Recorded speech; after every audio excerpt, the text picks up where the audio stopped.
जय हिंद दोस्तों, कैसे हैं आप लोग। तो चलिए, रायपुर डिवीज़न का कुछ क्वेश्चन आपका बचा हुआ था, तो उसको सेकंड पार्ट में हम लोग सॉल्व करते हैं। जो रायपुर डिवीज़न का जे एग्ज़ाम जो कि कंडक्ट हुआ था 30 जुलाई 2022 को, चलिए उसका पार्ट 2 देखते हैं। तो चलिए शुरू करते हैं। 55 तक हो गया था, 56 से शुरू करते हैं। तो एच पर new wagon numbering system scheme first 2 digit आपका विल इंडिकेट, ये पूछ रहा है कि एच पर new wagon numbering scheme first 2 digit will indicate, आपका नया जो नंबरिंग सिस्टम है वागन का, इसमें पहला 2 का संख्या क्या निर्देश करता है, क्या दर्शाता है। तो ये हो जाएगा आपका टाइप ऑफ वागन हो जाएगा। चलिए नेक्स्ट क्वेश्चन चलते हैं। The maximum permissible free slug in the draft gear in service, ये पूछ रहा है आपका ड्राफ्ट गियर में जो मैक्सिमम फ्री स्लग कितना होता है। ये हो जाएगा आपका 25 mm का हो जाएगा। चलिए नेक्स्ट क्वेश्चन चलते हैं। The high capacity draft gear, देखिए यहीं पर जो ऑप्शन दिया है उसमें आपका RF 361 हो जाएगा, ये हाई कैपेसिटी ड्राफ्ट गियर हो जाएगा। फिर चलिए नेक्स्ट क्वेश्चन चलते हैं। Standard diameter on wheel on tread of BOXN wagon, ये देखिए बक्सन वागन का आपका स्टैंडर्ड डायमीटर पूछ रहा है। यही आप बोल सकते हैं कि न्यू डायमीटर पूछ रहा है, तो ये हो जाएगा आपका 1000 mm हो जाएगा। The wheel gauge should be measured on, जब भी हम लोग व्हील गेज यूज करेंगे, व्हील गेज से मेजर करेंगे, अपलोड कंडीशन में करेंगे, ये हो जाएगा आपका upload condition. The lowest wheel diameter permitted by workshop पर बक्सन वागन, ये बक्सन वागन का जो लोएस्ट डायमीटर जो कि वर्कशॉप इशू साइज होता है, वर्कशॉप परमिट करता है, ये हो जाएगा आपका 919 mm।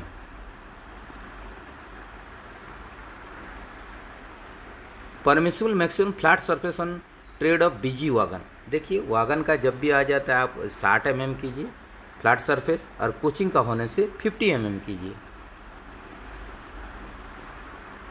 What is the integrated person of Excel, Excel का इंटीग्रेटेड पर्सन क्या होता है, ये हो जाएगा आपका जर्नल हो जाएगा। जर्नल जो होता है इंटीग्रेटेड पर्सन होता है। कंट्रोल रड डायमीटर ये पूछ रहा है, देखिए ये हो जाएगा 32 mm। आपका BP और FP का भी साइज जो गुड्स में आपका 32 mm होता है, उसी हिसाब कंट्रोल रड का डायमीटर भी 32 mm होता है। चलिए next question. Piston stroke of BOXN wagon in empty condition, empty condition में आपका हो जाएगा 85 ± 10, लोड कंडीशन में हो जाएगा 130 ± 10। चलिए ये देखिए फिर क्वेश्चन आ गया, piston stroke BOXN wagon loaded condition, loaded condition में ये होगा 130 ± 10 हो जाएगा।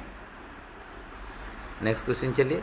इन air brake stock BPC becomes invalid if the rake is stable in any examination yard, अगर कोई भी एग्जामिनेशन यार्ड में अगर आपका जो स्टॉक है, एयर ब्रेक स्टॉक है, अगर वो स्टेबल हो जाता है तो इसका BPC कितना घंटा स्टेबल होने से इनवैलिड हो जाता है, ये हो जाएगा 24 आवर्स।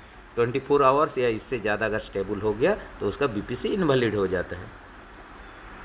देखिए dart collector should be clean with in, ये पूछ रहा है, देखिए डार्ट कलेक्टर जो हम लोग उसका क्लीन करेंगे eight the time of ROH के टाइम में हम लोग आपका डार्ट कलेक्टर क्लीन करेंगे। नेक्स्ट चलिए। What is the capacity of control reservoir in goods train, देखिए कंट्रोल रिजर्वर का आपका ये हो जाएगा, आपका जो पूछ रहा है ये हो जाएगा आपका 6 लीटर का हो जाएगा इसका capacity. What should be the effective pressure in brake cylinder during full service application, देखिए फुल सर्विस जो एप्लीकेशन हो जाएगा, फुल सर्विस एप्लीकेशन में आपका ये देखिए 3.8 kg/cm² हो जाएगा। नेक्स्ट क्वेश्चन चलिए। When we release manually KE type DB the air pressure release from, जब भी हम लोग DB से मैनुअल रिलीज करते हैं तो आपका कहाँ कहाँ से आपका प्रेशर रिलीज होता है, ये हो जाएगा आपका ब्रेक सिलेंडर और कंट्रोल रिजर्वर से आपका प्रेशर रिलीज होता है। इसको याद रखिए, इंपॉर्टेंट क्वेश्चन है। देखिए A dimension of BOXN wagon ये हो जाएगा आपका 70 + 2 - 0 हो जाएगा A डायमेंशन। नेक्स्ट क्वेश्चन चलिए।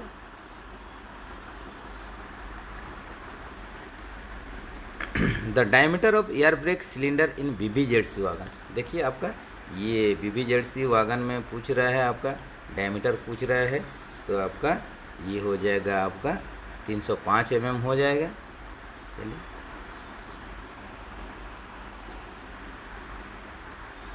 Lateral movement of wheel control by, आपका लेटरल मूवमेंट जो होता है उसको कंट्रोल करता है, इसको एक्सेल गाइड कंट्रोल करता है। चलिए नेक्स्ट क्वेश्चन चलते हैं। The brake power of CC rake from nodal point. Nodal point बोलने से आपका ओरिजिनेटिंग पॉइंट में आपका CC रैक का ब्रेक पावर कितना होना चाहिए? 100% होना चाहिए। देखिए diameter of brake pipe and feed pipe in goods train, diameter हो जाएगा आपका 32 mm हो जाएगा। कंट्रोल रॉड का भी डायमीटर आपका 32 mm होता है। द 3 branch pipe attach to common pipe bracket where the middle pipe lead to, आपका कॉमन पाइप ब्रैकेट में जो 3 पाइप होता है, इसका जो मिडिल पाइप किसको लीड्स करता है? ये हो जाएगा आपका ER को लीड करता है, आपका ऑक्सिलरी रिजर्वर को जाता है। हाउ मेनी कटअप एंगल का provide in vehicle in twin pipe brake system. आपका ट्विन पाइप ब्रेक सिस्टम में आपका जेहेतु आपका 4 गो BPFP की अगर 4 एयर हॉर्स रहेगा तो उसी हिसाब से 4 पामेंट रहेगा, उसी हिसाब से आपका 4 एंगल कक भी रहेगा, आपका 4 एंगल कक रहेगा। देखिए during break application air flow from, जब भी आपका ब्रेक एप्लीकेशन होता है तो आपका एयर कहाँ से कहाँ जाता है? ER टू आपका BC जाता है, ये हो जाएगा आपका ER टू BC जाता है। चलिए नेक्स्ट क्वेश्चन चलते हैं। ऐसे भी एडजस्ट क्लियरेंस बिटवीन, आपका स्लॉक एडजस्ट बैरल कहाँ कहाँ का बीच में आपका क्लियरेंस को एडजस्ट करता है? ये व्हील और ब्रेक ब्लॉक के बीच में जो भी क्लियरेंस है उसको एडजस्ट करता है, ये हो जाएगा A हो जाएगा।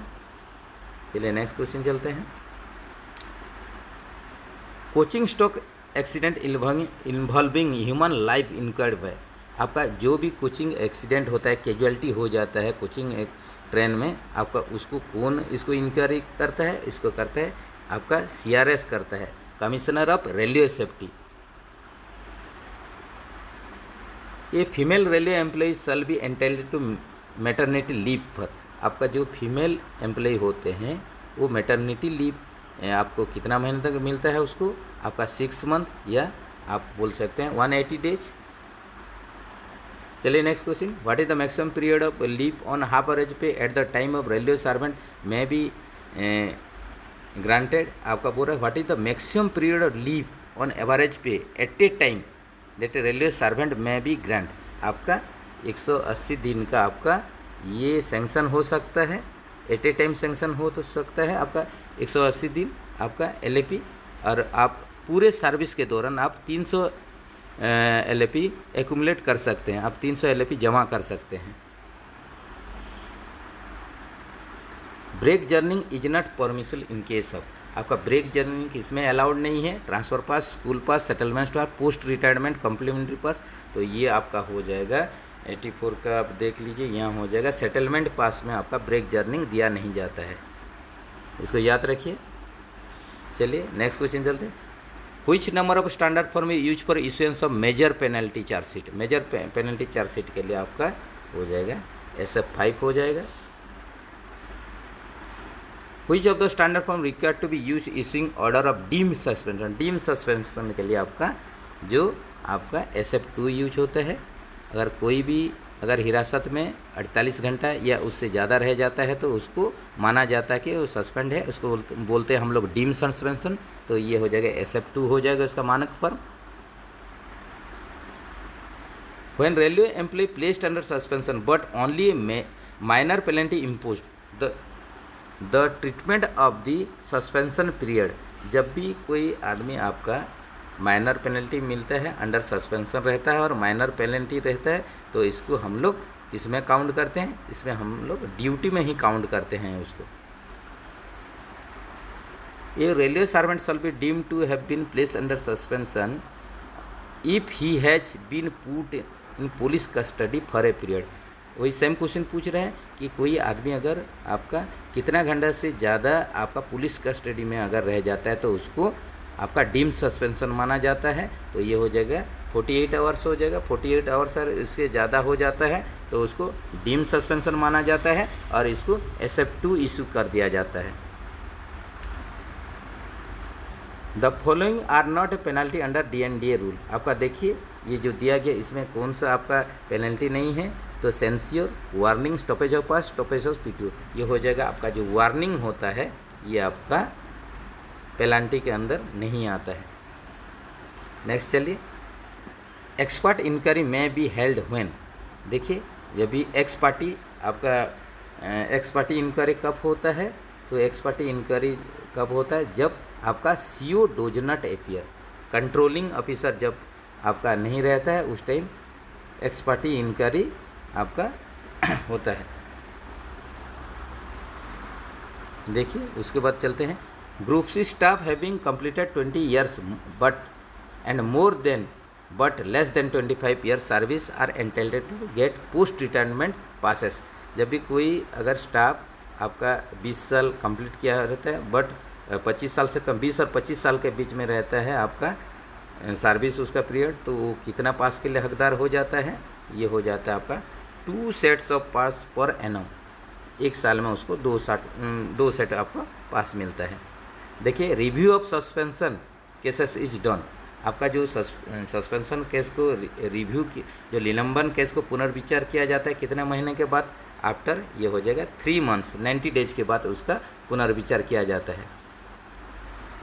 Inquiry is not mandatory under rule.